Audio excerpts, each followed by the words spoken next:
So, Cartel, I had never originally planned on writing the prequel to the Gypsy Brothers. It just wasn't something that was in my mind because it was a 7-part series that I was writing. They were all very short installments, so I was kind of really focused on them. And the idea for them pretty much came out of nowhere. I was actually just in the shower one day, just shampooing my hair, as you do, and this voice just pretty much crashed into my head, and it was this girl, and she was telling me her story, and she, some really bad things had happened to her, and she'd been really depressed for a long time, and everyone thinks that she's dead, and she decides to get revenge on the people who wronged her.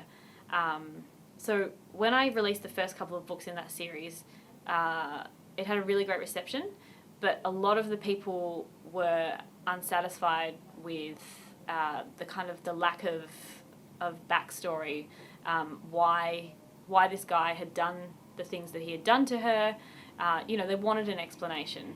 So that kind of made me step back and really think about, yeah, that's a great question. Why is Dornan such an asshole? Why is he so bad? What happened to him to make him the way he is? Was he born like that, or was it kind of a process that made him like that? And so that whole kind of thinking process about his past then kind of led me to, and I still don't feel like I make it up. I really believe that it just comes from somewhere, and I'm just kind of like a medium who writes the stories that these characters are sharing with me.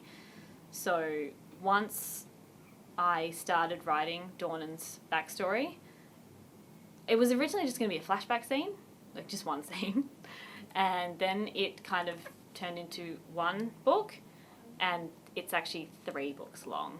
So it's I hadn't even anticipated on telling that side of his story, but I'm so glad that I did, because it's really helped me kind of come full circle and understand why things have happened the way they did. A lot of people have been asking if you need to read the Gypsy Brothers series before you read Cartel. It's a good question. It's a little bit confusing, but I like to explain it like the whole Star Wars thing with episodes. So you can start with the Gypsy Brothers, but it's probably better if you haven't read it for your reading experience, because Cartel, you're going to be going in with a fresh start, and you won't know any of the stuff that's going to possibly be spoilers for the rest of the series. And this way you're starting from the very beginning. So the answer is no, you don't need to have read any of my other books to read Cartel. So a lot of people have asked me how dark the Cartel trilogy is. So it's kind of a descent into darkness in a way. It's this really damaged character who kind of succumbs to his darkness throughout the series. So Cartel is the first book in the series, and it's definitely not as dark as some of the other books that I've written in the Gypsy Brothers series. So if they're dark romance, then this is probably like medium coloured grey romance. And then they kind of get darker as they go. So that's a kind of like a warning. I don't want to get anyone upset if they read Cartel and it's like, oh, that's not so bad. And then they read Kingpin and they're like, oh, this is kind of getting bad. Like, this is getting really dark. And then you read Empire and you'll pretty much be heartbroken. So, favourite authors. I'm a writer. I love reading. I love a variety of genres. I kind of try and stay away from the other dark romance books just because I don't want to be influenced by them. There are some exceptions though. I have one of my really good friends, Callie Hart. I will read anything that she writes, and I do. I'm always annoying her.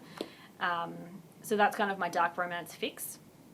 And then I really love, crime thrillers. Kathy Reichs and Patricia Cornwell, probably my 2 favourite authors. And then I like to mix it up a bit and read some Paulina Simons, because I think she's amazing as well. And I really love the way that she tells stories. She always makes me cry. I met her once and I told her that, and she didn't know if it was a good thing or a bad thing. She was lovely. Yeah, I would say they're my favourite authors.